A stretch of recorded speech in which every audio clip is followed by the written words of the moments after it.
lors du dîner d'anniversaire de mes parents à 5 000 €, mon frère a porté un toast, je suppose que même les vagabondes peuvent payer parfois. Je me suis simplement levé, j'ai pris mon manteau et j'ai dit, profitez bien de votre repas. 30 minutes plus tard, le directeur leur a présenté l'addition. Je suis arrivé au dîner d'anniversaire de mes parents à 5 000 €, ayant payé pour chaque assiette. Mon frère, l'enfant prodige, a levé son verre pour porter un toast et m'a humilié devant tout le monde. Alors, je suis parti. Ils n'ont jamais vu le piège que j'avais tendu avec le directeur. C'est là que mon ancienne vie s'est terminée et que ma nouvelle a commencé. Assurez-vous de vous abonner pour voir comment tout cela s'est déroulé. Nous sommes toujours curieux. D'où dans le monde nous regardez-vous tous aujourd'hui? Faites-le nous savoir dans les commentaires. Le verre de cristal dans ma main semblait incroyablement lourd. Un petit poids froid dans ma paume soudainement moite. J'étais assise au bout d'une longue table en acajou dans la salle à manger privée d'Alain Rassi. Un restaurant si exclusif qu'il n'avait même pas d'enseigne. La douce lumière d'un lustre moderne scintillait sur l'argenterie, et le faible bourdonnement des conversations polies emplissait l'air. C'était ça. C'était le moment pour lequel j'avais travaillé. Un toast, annonça mon père, Connor, sa voix résonnant d'une fausse cordialité qui m'a toujours agacé. Il sourit à ma mère, Paige, qui rayonnait dans une nouvelle robe, une robe que j'avais payée. À 40 ans avec cette femme magnifique. 40 ans de joie, de famille, et il fit un geste vers les 20 invités assemblés dans la pièce, un mélange de vieux amis de la famille et de parents éloignés, et à nos merveilleux enfants, Marcus et Anna, pour avoir rendu tout cela possible. Mon estomac eut un petit frémissement d'espoir. Il avait dit mon nom. Il m'avait incluse. J'avais tout organisé. La réservation, le menu personnalisé, les accords mets et vins, l'imposant centre de table floral. L'addition, que j'avais prénégociée avec le directeur, s'élevait à la somme stupéfiante de 5 000 €. C'était une somme extravagante, mais c'était pour leur 40e anniversaire. Plus que ça, c'était un geste, un plaidoyer désespéré et démesuré pour être enfin vu par eux. Mon frère Marcus se leva, levant son propre verre. Il avait ce sourire facile et insouciant qui avait toujours charmé tout le monde, en particulier nos parents. À 36 ans, 2 ans de moins que moi, il se comportait encore comme le quarterback du lycée qui s'attendait à ce que le monde s'écarte pour lui. À maman et papa, commença Marcus, et la pièce se tut. Et à ma grande sœur Anna. Mon souffle se coupa. Je le regardais, surprise et méfiante. Il me reconnaissait si rarement lors de ces événements, sauf pour demander un prêt. Elle a pris l'avion jusqu'ici, a pris du temps sur son travail très important, continua-t-il, son sourire se crispant juste un peu. Je sentis le picotement familier de l'avertissement. Et elle a été assez généreuse pour payer l'addition. Je suppose il marqua une pause, balayant du regard la salle opulente, les assiettes d'amuse-bouches intactes, les serveurs attendant dans leurs uniformes impeccables. Je suppose que même les vagabondes peuvent payer parfois. Les mots tombèrent comme des pierres dans la pièce silencieuse. Quelques personnes eurent des rires incertains et étouffés. Mon père, Connor, s'éclaircit la gorge et baissa les yeux vers son assiette. Ma mère, Paige, offrit un sourire forcé et pincé, ses yeux se posant sur moi une brève seconde d'avertissement, comme si j'avais causé la perturbation. Une vagabonde. Le mot résonna dans ma tête, allumant un feu chimique et froid dans mes veines. C'était le vieux surnom qu'il me donnait depuis que j'étais parti à l'université avec une bourse qu'il n'avait pas soutenue. J'étais celle qui s'était enfuie en ville, la vagabonde qui avait abandonné la famille, tandis que lui, Marcus, était resté proche, passant d'un emploi à l'autre et vivant de leur soutien infini. Je regardais leur visage, mon frère, narquois, triomphant dans sa cruauté désinvolte. Ma mère, embarrassée, mais pas pour moi, seulement par moi. Mon père, totalement silencieux, refusant de croiser mon regard. À cet instant, chaque once d'espoir, chaque désir désespéré de leur approbation s'évapora tout simplement. Ce n'était pas juste un picotement de déception. C'était un vide profond et soudain. J'avais passé 38 ans à essayer de remplir une coupe qui, je le réalisais maintenant, était criblée de trous. Je reposais ma flûte de champagne, intacte, sur le lin blanc. La sensation de froid lourd avait disparu, remplacée par une clarté absolue et terrifiante.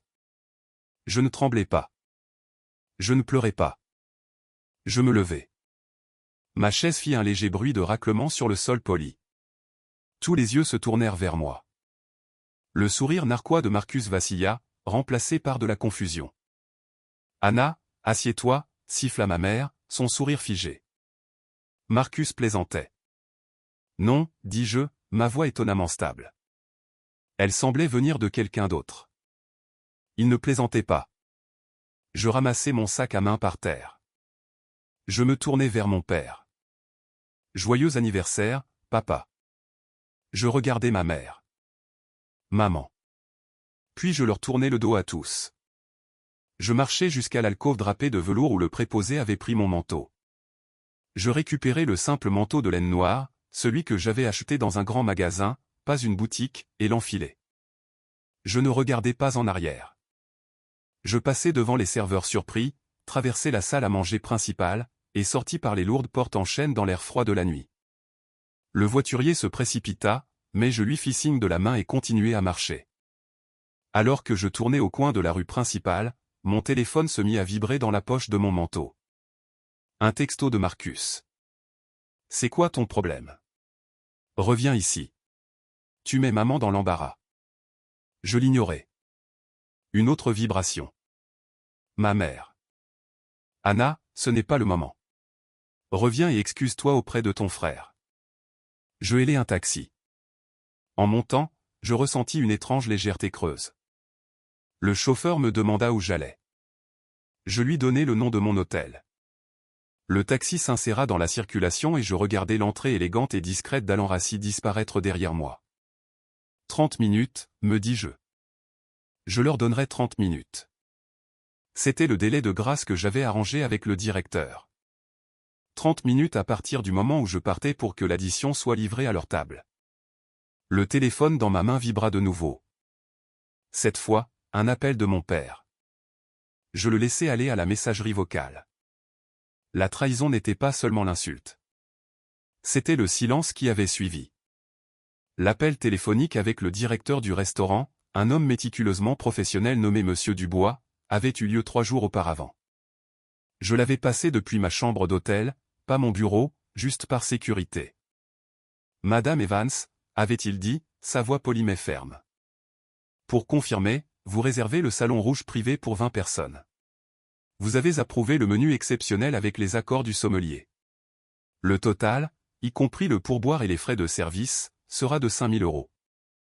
C'est exact, dis-je, regardant par la fenêtre la ligne d'horizon de la ville.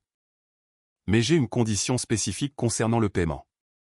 Il y eut une légère pause. Une condition, madame? Oui. Je suis gestionnaire de portefeuille, Monsieur Dubois. Je traite avec le risque et la vérification. Je vais, bien sûr, mettre ma carte d'entreprise en dossier dès maintenant pour garantir la réservation. Je lui donnai le numéro, le code de sécurité et l'adresse de facturation. J'entendis le faible tapotement d'un clavier. Très bien, Madame Evans. La carte est approuvée. La retenue a été placée. Voici la condition, dis-je en me penchant en avant. Le débit final ne doit pas être traité avant que je vous donne un code de confirmation verbale à la fin de la soirée. Une autre pause, plus longue cette fois. Un code de confirmation? Oui, appelons-le vindication. Un mot simple. Je vous trouverai alors que la fête se termine. Je dirai le mot vindication et vous traiterez le débit. Si je ne vous donne pas ce code avant que je quitte les lieux, vous devrez considérer que l'arrangement de paiement a échoué et vous présenterez l'addition aux hôtes de la fête. Madame, l'hôte de la fête, c'est vous. La réservation est au nom de mon père, Connor Evans. Je suis simplement celle qui gère les finances. Si je n'autorise pas le débit, la responsabilité financière revient au nom sur la réservation. Est-ce clair? Monsieur Dubois resta silencieux un moment. Je pouvais l'imaginer, cheveux argentés et impeccablement habillé, pesant l'excentricité de la demande par rapport à la retenue de 5 000 € sur ma carte. Je comptais sur son professionnalisme. « Et si vous oubliez ?» demanda-t-il délicatement. « Je n'oublierai pas, dis-je. Mais disons, pour les besoins de la discussion, que j'ai une urgence médicale ou que je doive partir de manière inattendue. Dans ce cas, mon incapacité à fournir le code constitue une révocation de mon offre de paiement. L'addition doit être présentée à Monsieur Connor Evans à la table 12 dans le salon rouge. vous ne débiterez en aucun cas ma carte. C'est très irrégulier, dit-il. C'est une condition non négociable, répondis-je, ma voix plate et finale. Si vous ne pouvez pas l'accepter, je serai forcé de déplacer cet événement chez Lucille, qui, j'en suis sûr, serait heureuse d'accepter mes conditions.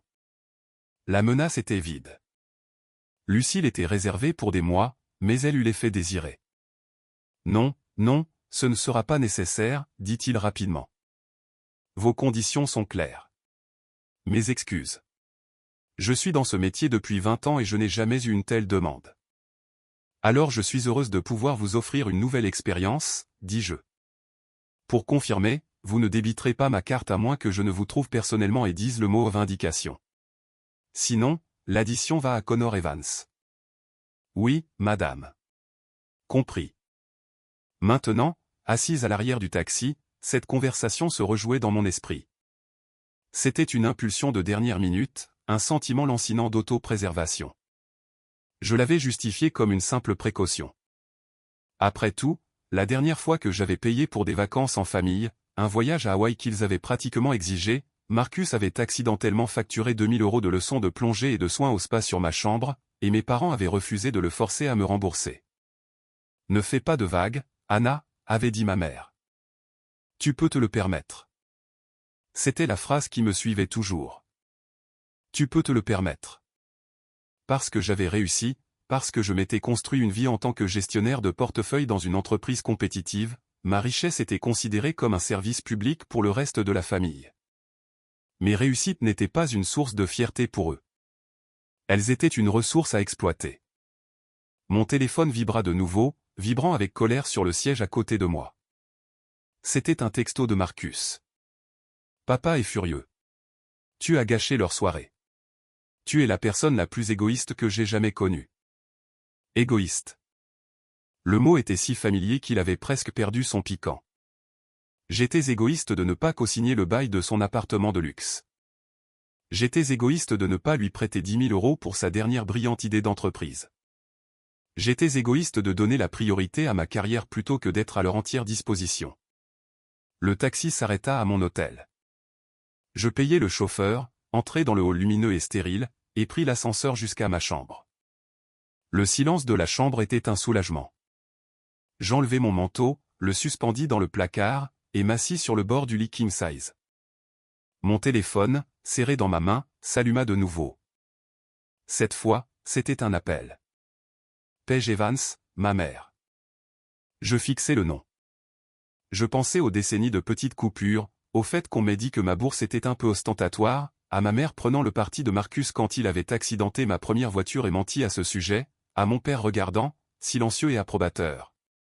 Tandis que Marcus était loué pour des choses que j'avais accomplies. Je suppose que même les vagabondes peuvent payer parfois. J'appuyai sur le bouton rouge de refus. Juste à temps, un nouveau message texte apparut. Celui-ci ne venait pas de ma famille. Il provenait d'un numéro que je ne reconnaissais pas, mais je savais exactement de qui il s'agissait. Madame Evans, il est 21h32. Vous avez quitté le restaurant. Conformément à notre accord, je viens de présenter l'addition à la table de Monsieur Evans. Ils semblent mécontents. Ils insistent pour que je débite la carte en dossier. Je les ai informés que je ne peux le faire sans votre autorisation. Mes excuses pour le dérangement. Je souris.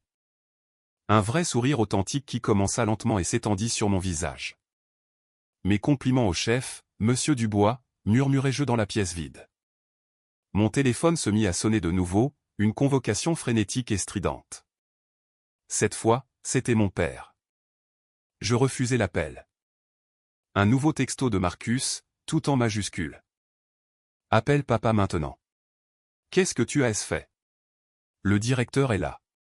C'est une addition de 5000 €. Je retournai mon téléphone, écran vers le bas sur la table de chevet. La vibration continua, un insecte furieux piégé contre le bois. Je me levai, allai dans la salle de bain en marbre et fis couler l'eau chaude pour un bain. Le bruit de l'eau qui coulait la couvrait presque. Presque. Pour comprendre ma famille, il faut comprendre la dynamique entre Marcus et moi. Ce n'était pas seulement une rivalité fraternelle. C'était une distribution de rôles préétablis dont nous n'avions jamais le droit de dévier. Marcus était le garçon en or. J'étais le problème.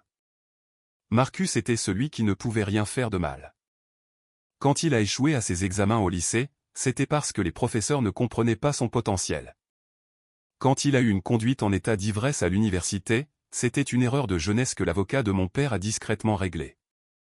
Il a dérivé pendant sa vingtaine, vivant à la maison, occupant une série d'emplois de consultant qui ne semblaient jamais durer plus de quelques mois.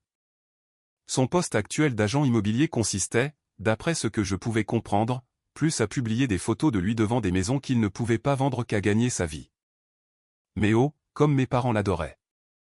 Ma mère, Paige, parlait de lui avec une révérence fière et feutrée. Marcus est si bon avec les gens, disait-elle, ignorant commodément qu'il était terrible avec l'argent, la responsabilité et la fidélité. Mon père, Connor, le voyait comme une extension de lui-même, le fils qui était resté, celui qui n'était pas trop bien pour sa ville natale. Moi, en revanche, j'étais la vagabonde. J'étais la silencieuse, l'intense qui s'enterrait dans les livres. Quand j'ai été admise dans un programme avancé, ma mère s'est inquiétée que cela me rende socialement maladroite. Quand j'ai remporté une bourse d'études complète pour une université prestigieuse, mon père avait froncé les sourcils. « Pourquoi as-tu besoin d'aller si loin ?» avait-il demandé. « Il y a une très bonne université d'État juste ici. » Mon égoïsme, comme il l'appelait, était mon ambition. Je suis parti. Je suis allé à cette université. J'ai obtenu mon diplôme. J'ai fait un stage dans un emploi ingrat. Et j'ai gravi les échelons. Je suis devenu gestionnaire de portefeuille dans l'une des plus grandes sociétés d'investissement de la ville. Je me suis construit une vie, une carrière et une valeur nette qui éclipsaient les leurs. J'avais fait tout ce qu'il disait qu'une personne devait faire pour réussir. Mais aux yeux de ma famille, ce n'était pas le succès. C'était l'abandon. Mon succès était un rejet d'eux, de leurs valeurs, de leur vie de banlieue tranquille. Et pire, c'était un projecteur aveuglant sur les échecs de Marcus.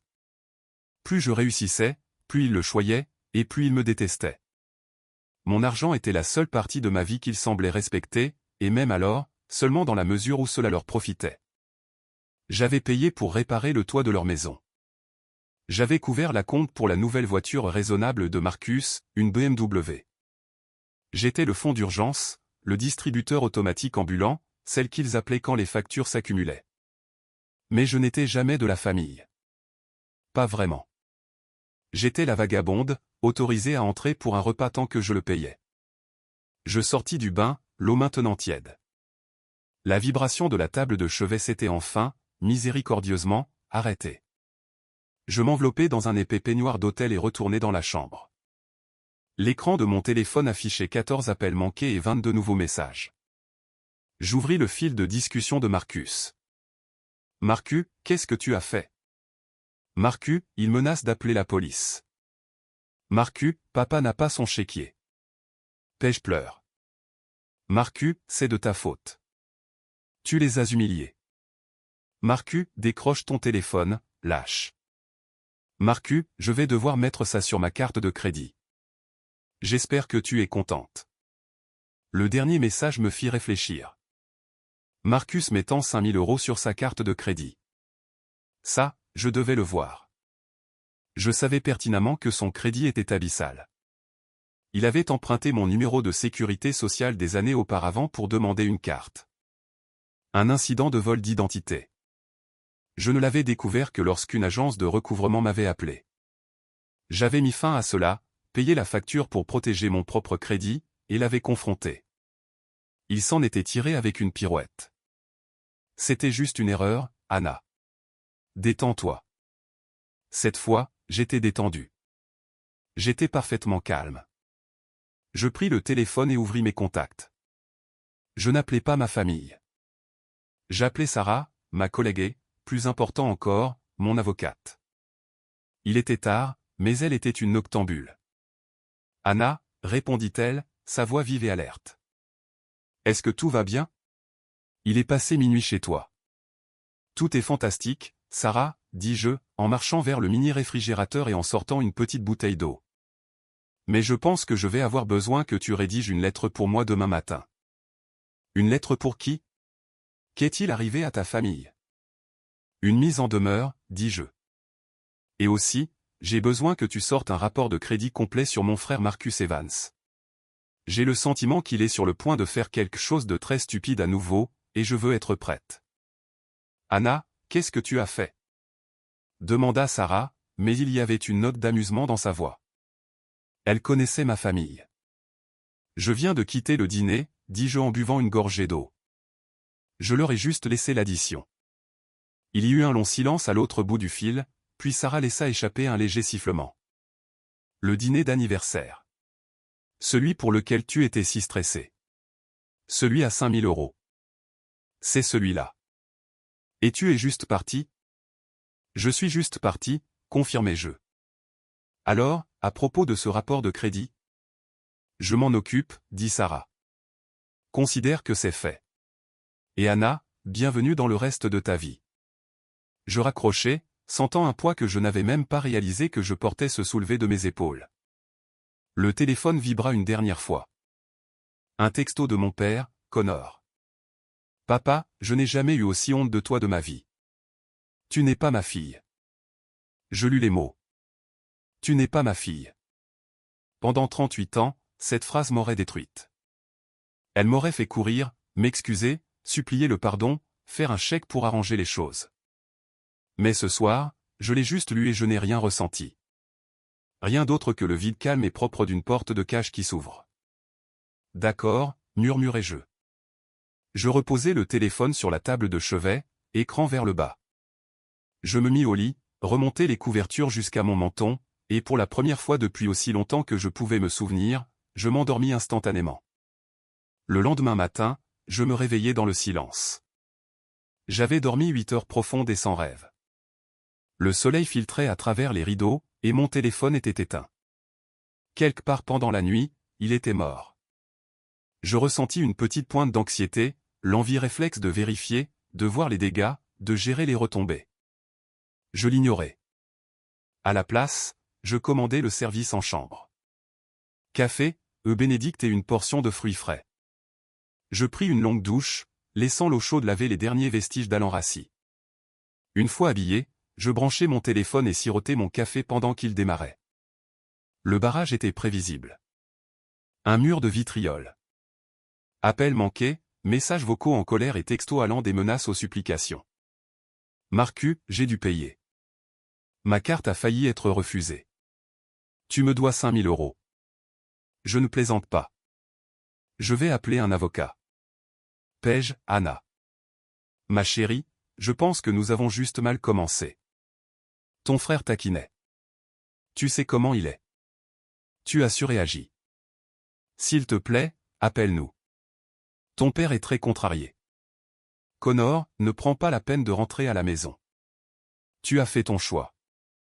Le plus intéressant était le texto de Marcus. J'ai dû payer. Je connaissais sa situation financière. Il était agent immobilier dans un marché lent, vivant bien au-dessus de ses moyens pour maintenir les apparences. Il n'y avait aucune chance qu'il ait une limite de crédit de 5 000 €. Sauf si. Mon ordinateur portable sonna. Un email de Sarah. Sujet, tiens. Cor, bonjour. J'ai sorti ce rapport que tu as demandé. Ton frère Marcus est bien plus endetté que tu ne le pensais. Carte de crédit au maximum, un prêt personnel à taux d'intérêt élevé. Mais voici la partie intéressante. Il a récemment été approuvé pour une nouvelle carte, une carte professionnelle à haute limite. Il l'a obtenue en se désignant comme copropriétaire et dirigeant de l'entreprise de tes parents. Je m'arrêtai, ma tasse de café à mi-chemin de ma bouche. L'entreprise de mes parents? Il n'avait pas d'entreprise. Mon père était retraité d'un poste de cadre intermédiaire dans une papeterie. Ma mère n'avait pas travaillé depuis 30 ans. Je répondis par email, quelle entreprise? Sarah répondit presque instantanément. CNP Enterprises LLC, créée il y a 6 mois. D'après ce que je peux voir, son seul actif est leur maison. Il a dû leur faire signer les papiers. Anna, ils ont mis la maison familiale dans une LLC, et il est répertorié comme l'associé gérant. Le sang quitta mon visage. C'était bien pire que ce que je pensais. Ce n'était pas seulement de la jalousie mesquine et des injures. C'était de la fraude. Marcus n'avait pas seulement utilisé leur nom. Il avait utilisé leur seul atout important, la maison que j'avais aidé à entretenir, la maison dont j'avais payé le toit, pour financer son style de vie. Et il venait de dépenser 5 000 € sur cette carte professionnelle, probablement une avance de fonds ou une dépense qui déclencherait un taux d'intérêt insensé. Cela changeait tout. Il ne s'agissait plus d'un dîner gâché. Mes parents étaient en réel danger. Mon premier instinct, le vieil instinct conditionné, était de réparer, d'appeler mon père, de transférer l'argent, de nettoyer le gâchis de Marcus avant qu'ils ne perdent leur maison. Je mis ma tête dans mes mains. La vagabonde était sur le point de sauver la ferme à nouveau. Mais ensuite, je pensais au texto de mon père. « Tu n'es pas ma fille. » Je pensais à la voix apaisante de ma mère. « Tu sais comment il est. » Ils avaient fait leur choix. Ils avaient choisi le garçon en or, celui qui, à ce moment même, les menait droit au précipice financier. Mon piège astucieux au restaurant n'était pas seulement une question de l'addition de 5 000 €. Je le réalisais maintenant. Le piège, c'était l'addition elle-même. C'était un catalyseur. Il avait forcé Marcus à abattre ses cartes. Il avait utilisé une carte frauduleuse pour payer une dette que je n'étais jamais censé laisser derrière moi. Il avait creusé sa propre tombe. La question était, allais-je l'en sortir? Je rappelai Sarah. Il utilise leur maison comme garantie, dis-je, ma voix tremblant d'une nouvelle sorte de colère. Ce n'était plus de la peine. C'était une rage froide et vive. Il va les mettre à la rue. On dirait bien, dit Sarah d'un ton sombre. L'accord de la LLC lui donne probablement de larges pouvoirs. Il peut probablement contracter un prêt commercial contre la valeur nette de la maison. Cette dépense de 5 000 € n'est que le début. Que puis-je faire? Légalement, tes parents sont les victimes. Ils devraient porter plainte contre lui pour fraude. Et nous savons toutes les deux qu'ils ne le feront pas. Non, j'acquiesçai. Ils me blâmeront. Ils diront que je l'ai forcé à le faire en quittant le dîner. Exactement, dit Sarah. Alors, que veux-tu faire? Je regardai par la fenêtre de l'hôtel. La ville était animée. Les gens se déplaçaient avec détermination, vivant leur vie. Ma vie, celle que j'avais construite, celle que je refusais de sacrifier sur l'autel de leur dysfonctionnement. Je ne vais pas réparer ça, dis-je, les mots ayant un goût étrange et puissant. Je ne leur enverrai pas un centime. Bien, dit Sarah. Mais tu peux te protéger. Et peut-être, juste peut-être, tu peux leur donner un moyen de se protéger s'ils se réveillent un jour. Comment? Nous rédigeons un document, dit Sarah, sa voix s'animant. L'avocate en elle sentant une stratégie. Nous compilons les preuves, la formation de la LLC, la demande de carte professionnelle, un enregistrement de la dépense à Alan Rassi. Nous emballons tout ça. Nous ne le leur envoyons pas. Nous le gardons. C'est notre levier. Un levier pourquoi? Pour la prochaine fois qu'ils t'appelleront pour de l'argent, dit Sarah. Pour la prochaine fois que Marcus essaiera de t'entraîner dans son pétrin. Tu auras la preuve de ce dont il est capable. Ce n'est pas juste une prise de bec, Anna. C'est un bouclier juridique. D'accord, dis-je, ma détermination se durcissant. Fais-le. Obtiens-moi tout. J'avais un nouveau plan. Je ne partais pas seulement. Je construisais une forteresse. Le piège avait été tendu, et il avait attrapé un prédateur plus gros que je ne l'avais prévu. Mais je n'allais pas être l'appât. Je fis ma valise, l'esprit clair. J'avais un dernier arrêt à faire avant d'aller à l'aéroport. J'allais voir Monsieur Dubois. J'avais besoin d'une copie de ce reçu. Le restaurant était calme quand j'arrivai juste avant le service du déjeuner. L'odeur de pain frais et de cire au citron flottait dans l'air. Monsieur Dubois était à la réception, examinant un plan de salle. Il leva les yeux à mon approche, son expression parfaitement neutre, mais ses yeux contenaient une lueur de quelque chose. Reconnaissance, pitié. Madame Evans, dit-il en inclinant la tête. Je ne m'attendais pas à vous voir. Monsieur Dubois, dis-je, offrant un petit sourire professionnel. Je m'excuse pour la scène que ma famille a causée hier soir. Ce n'était pas mon intention de vous mettre dans une position aussi délicate. Il eut un très léger haussement d'épaule, très gaulois. En 30 ans, Madame Evans, j'ai vu des familles imploser pour bien moins qu'un menu exceptionnel. Ce n'est pas rare. J'en suis sûr, dis-je. Je suis ici parce que j'ai besoin d'un service. J'ai besoin d'une copie du reçu final détaillé du dîner d'hier soir, en particulier celui montrant le mode de paiement. Monsieur Dubois haussa un sourcil. C'est une demande délicate. La transaction n'était pas avec vous. La transaction était frauduleuse, dis-je en baissant la voix. La carte utilisée pour payer cette addition était une carte d'entreprise pour une LLC. J'ai des raisons de croire que l'homme qui l'a utilisée, mon frère, n'est pas un signataire autorisé et qu'il confond en fait les dépenses personnelles et professionnelles. La dépense pour un dîner personnel de 5 000 € sur une carte d'entreprise est la première pièce à conviction dont j'ai besoin. Le masque professionnel de Monsieur Dubois glissa. Il avait l'air sincèrement préoccupé. Fraude? J'en ai bien peur. Et cela implique mes parents qui sont les vrais propriétaires de l'entreprise qui l'exploite. J'essaie de monter un dossier pour les protéger. Ceci, je pouvais le voir, résonnait en lui. Il était un homme d'ordre, de règles.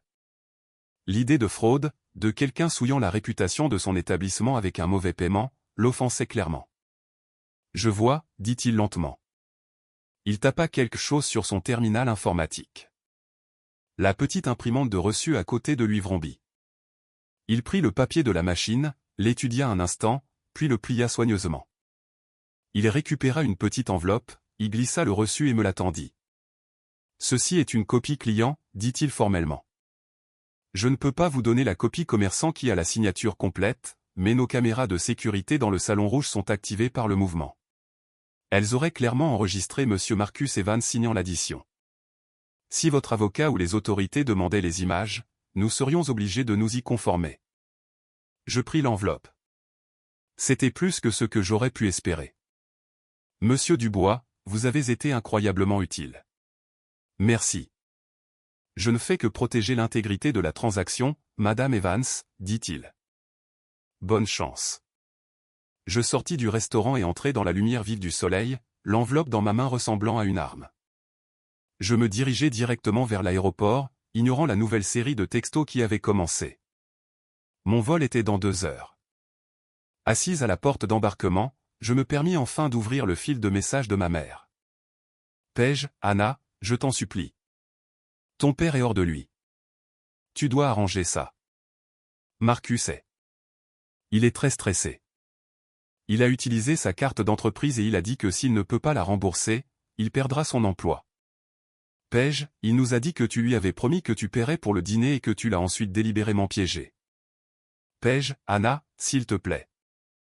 Nous sommes ta famille. Tu nous déchires. Tu nous déchires.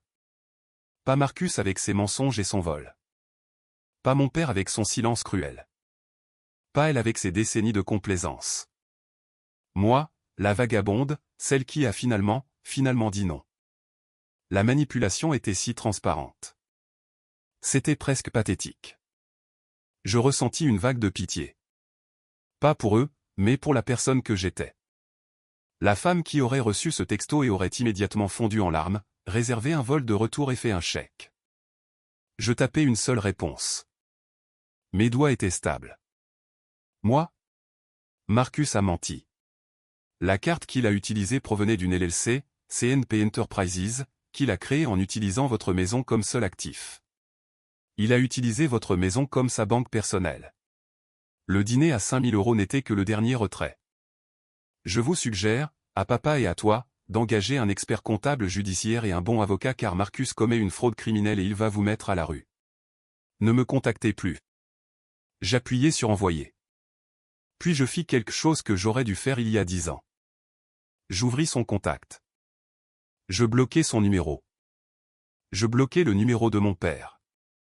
Je bloquai le numéro de Marcus. Un silence profond et total s'installa sur mon téléphone. C'était fait.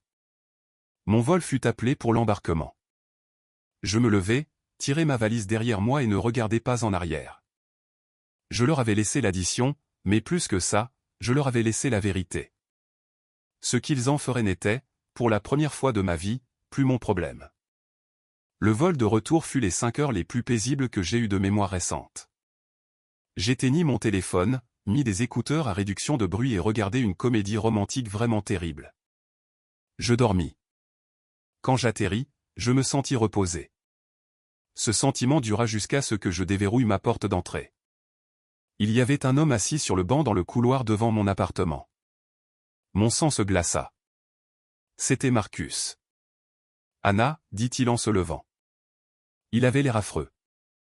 Ses cheveux habituellement parfaits étaient en désordre. Son costume coûteux était froissé et ses yeux étaient larges et désespérés.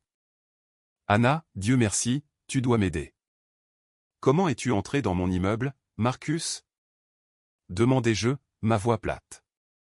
Je gardai ma main sur la poignée de porte, ma valise formant une barrière entre nous. Le portier m'a reconnu de Noël. Il m'a laissé monter. « Écoute, je n'ai pas le temps. Tu dois les appeler. Tu dois appeler maman et papa. Je n'ai rien à leur dire. Je n'ai rien à te dire. Éloigne-toi de ma porte. »« Non, tu ne comprends pas, » siffla-t-il en faisant un pas en avant. Je reculai instinctivement. « Ton texto. Ce texto. Ils t'ont écouté. Ils sont allés à la banque. Ils ont gelé le compte de la LLC. Ils parlent à un avocat, Anna. Un avocat. Ils pensent que je leur ai volé de l'argent. Je le fixais. Je ne m'attendais pas à ça. Je m'attendais à ce qu'ils nient, qu'ils s'obstinent, qu'ils me blâment. J'avais sous-estimé le pouvoir du mot sans-abri.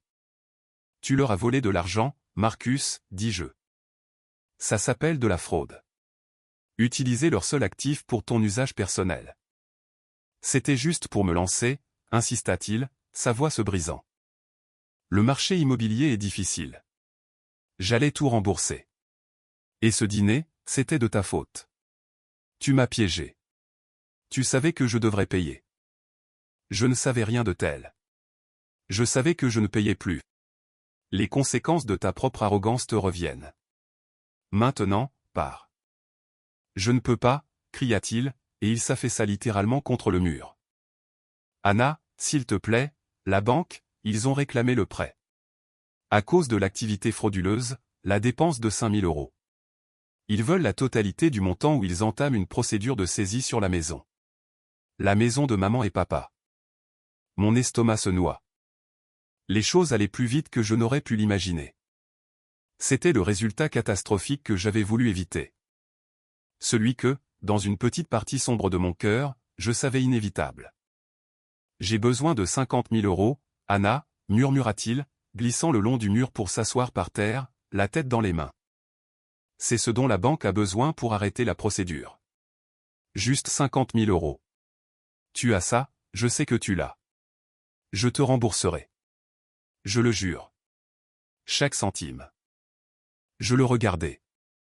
Cet homme brisé, pathétique, qui, il y a à peine 24 heures, se tenait dans une salle à 5 000 € et me traitait de vagabonde. Il m'avait humilié pour son propre amusement, certain que j'absorberais, comme toujours, le coup. L'ancienne Anna aurait cédé.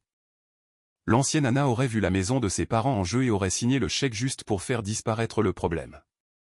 Mais l'ancienne Anna était partie. Non, dis-je. Il releva brusquement la tête. Quoi? Anna, c'est la maison de maman et papa. Tu les laisserais devenir sans abri juste pour te venger de moi. Ce n'est pas une vengeance contre toi, Marcus. C'est la conséquence de tes actions. Tu as contracté les prêts. Tu as commis la fraude. Tu as dépensé l'argent. Et maintenant, c'est à toi de réparer ça. Mais je ne peux pas. Je ne l'ai pas. Tu es la seule qui peut.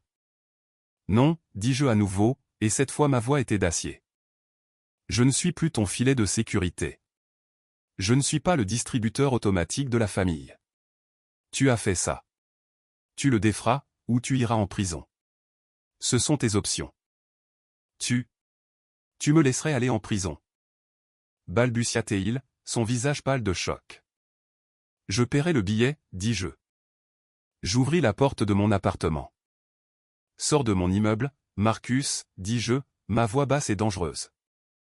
Si tu te présentes à nouveau chez moi ou à mon bureau, je demanderai une ordonnance restrictive, et je donnerai à la police chaque preuve que Sarah et moi avons recueillie sur CNP Enterprises. Le reçu d'Alan Racine n'est que le début. Nous avons les documents de la LLC. Nous avons les demandes de prêt que tu as signées. Nous avons les images de sécurité de toi signant le chèque. Tout est dans un dossier. Alors que Dieu me vienne en aide, si tu me testes, ce sera moi qui te mettrai en prison. Sommes-nous clairs? Son visage, qui avait été suppliant, se tordit en ce masquelé et familier de sa rage. Toi. Toi. Cracha Théil.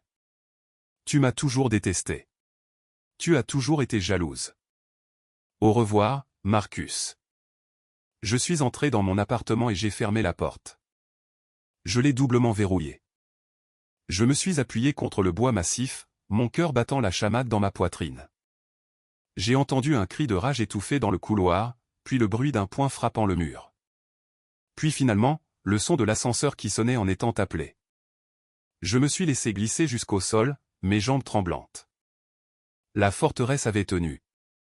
J'étais en sécurité. Mais la guerre que je craignais ne faisait que commencer. 2 semaines passèrent en silence. J'allais au travail. Je rencontrais des clients. Je dînais avec Sarah qui confirma qu'elle avait un dossier sur Marcus qui pourrait l'envoyer en prison pour 5 à 7 ans. Je vivais dans la bulle calme et stérile que j'avais créée. Puis vint l'email. Il provenait d'une nouvelle adresse générique, mais l'expéditeur était évident. Paige Evans. Sujet, s'il te plaît. Cor, Anna, je sais que tu nous as bloqués. J'écris depuis la bibliothèque. Ton père et moi, nous sommes désespérés. Marcus est parti. Il a disparu. La banque saisit la maison. Ils la vendent aux enchères dans 3 jours. Nous n'avons nulle part où aller. S'il te plaît, je t'en supplie. En tant que ta mère, ne laisse pas cela arriver. Ne laisse pas ton père et moi être mis à la rue à cause d'une stupide erreur. Nous sommes désolés. Nous sommes si désolés pour tout. S'il te plaît, appelle-moi. Nous sommes au Marriott près de l'autoroute. Ils étaient dans un hôtel. Ils l'avaient vraiment fait. Ils s'étaient enfuis. Ils les avaient laissés affronter les conséquences de ces crimes. La colère que je ressentis était si profonde. C'était à couper le souffle. J'étais en colère contre Marcus pour sa lâcheté, mais j'étais furieuse contre mes parents. Furieuse qu'il ait fallu cette ruine financière totale et complète pour qu'ils disent enfin les mots « Nous sommes désolés ». Une partie de moi voulait supprimer l'email, les laisser tomber. « Tu n'es pas ma fille », avait dit mon père.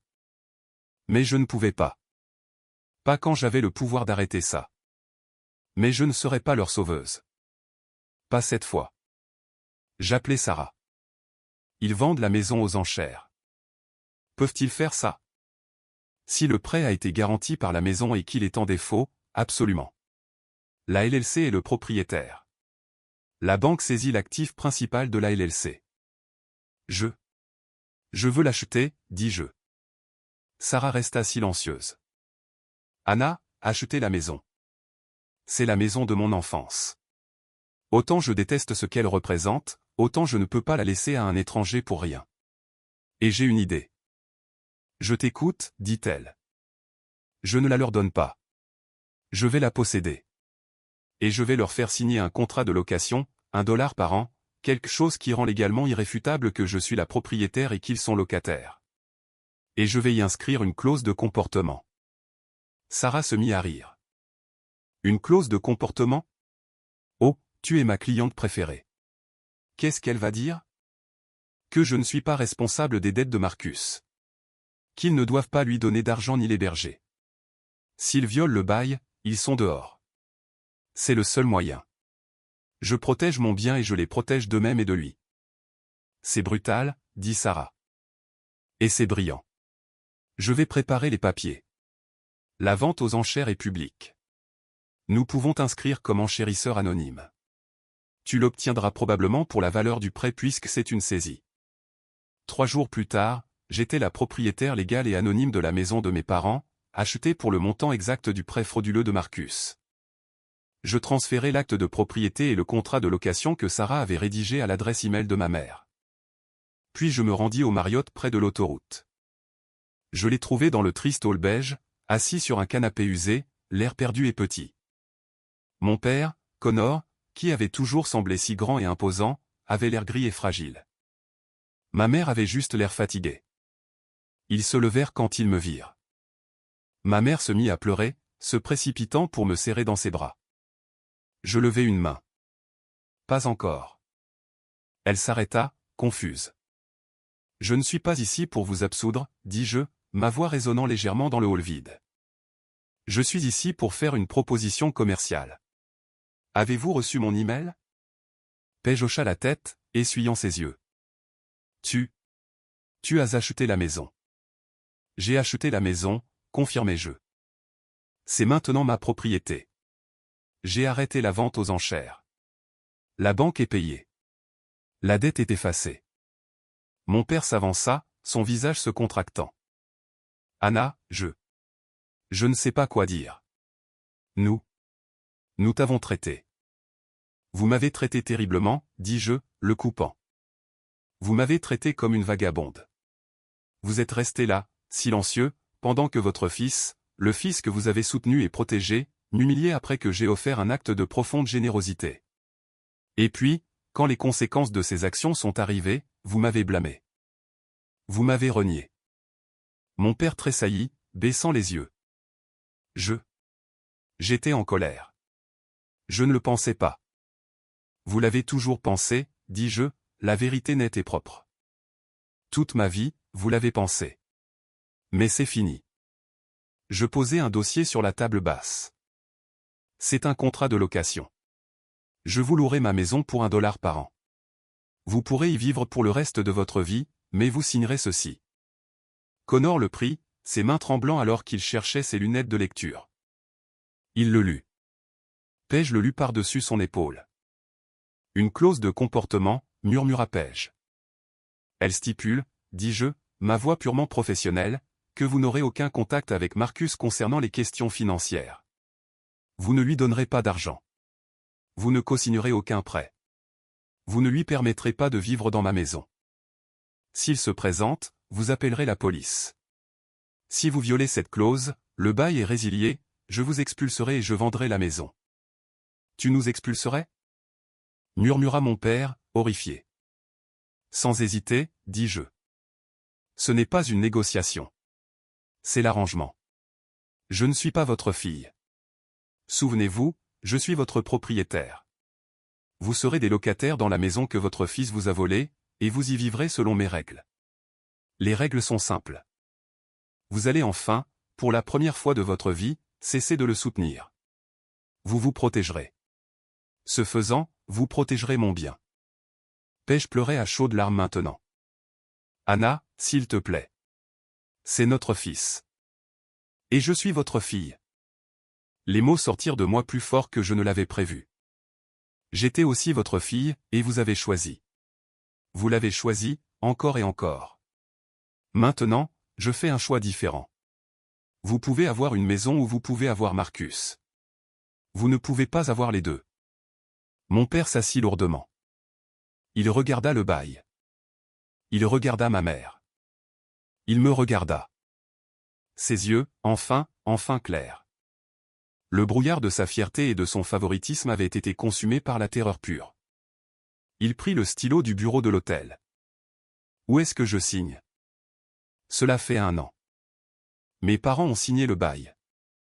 J'ai payé pour faire changer les serrures de la maison. Et j'ai installé un système de sécurité que je surveille. Ils ont réemménagé. Notre relation est calme. Nous n'avons pas de vacances. Nous n'avons pas de longs appels téléphoniques bavards. Je reçois un texto de ma mère 1 fois par semaine. Tout est calme ici. J'espère que tu vas bien. Je réponds, je vais bien. Prends soin de toi. C'est stérile. C'est professionnel, mais c'est honnête. Pour la première fois, notre relation est construite sur une base de vérité, pas sur un sable mouvant toxique d'attente et de ressentiment. Ils sont, à toutes fins utiles, mes locataires, et ils ont été de très bons locataires. La clause de comportement a été testée 1 fois, il y a 6 mois.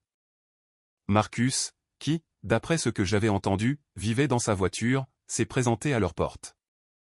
Je l'ai vu sur le flux de la caméra de sécurité. Il frappait à la porte, criant exigeant qu'il le laisse entrer. J'ai regardé, le cœur dans la gorge, mon père ouvrir la porte.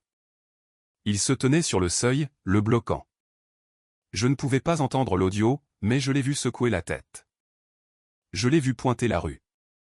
J'ai vu Marcus le pousser, et j'ai vu mon père le repousser. Et puis j'ai vu ma mère, Paige, debout derrière lui, tenant le téléphone à son oreille. 2 minutes plus tard, une voiture de police est arrivée dans la rue. Marcus l'a vu, leur a crié une dernière chose et a couru vers sa voiture. Il était parti avant qu'il n'arrive à la maison. Mon téléphone a vibré. Un texto de ma mère. Nous l'avons fait. Nous allons bien. Il est parti. J'ai répondu. J'ai vu. Je suis fier de vous. C'était la première fois que je leur disais ça. Quant à Marcus, sa vie a continué sa spirale descendante. Après l'incident avec la police, il a été arrêté quelques comtés plus loin pour avoir tenté de monter une arnaque à la carte de crédit. Sans famille pour payer sa caution, sans avocat de renom de papa, il a plaidé coupable. Il purge une peine de 18 mois dans un établissement d'État. Je me demande parfois si, au final, ce n'est pas le logement le plus stable qu'il ait eu depuis des années. Je suis allé à Alan-Rassi la semaine dernière. Pas pour un dîner de famille. J'ai emmené mon équipe, les gens qui travaillent vraiment pour moi et me respectent, pour célébrer un trimestre réussi. Monsieur Dubois m'a repéré alors que je partais. Il s'est approché, un petit sourire sincère sur le visage. Madame Evans, dit-il en me serrant la main. Un plaisir de vous revoir. Une soirée beaucoup plus calme, je suppose. Beaucoup plus calme, Monsieur Dubois, dis-je en lui souriant en retour. Et puis-je dire que l'addition valait chaque centime. En quittant le restaurant, je n'ai pas ressenti le besoin de regarder par-dessus mon épaule. Je n'ai pas vérifié mon téléphone pour des textos en colère. L'air était froid, mais j'avais mon propre manteau, et je savais exactement où j'allais. Je rentrais chez moi, dans une vie que j'avais construite, une vie que j'avais payée, et une vie qui était enfin, entièrement, la mienne. Le bilan était clair. Les dettes étaient payées, et je n'étais plus une vagabonde.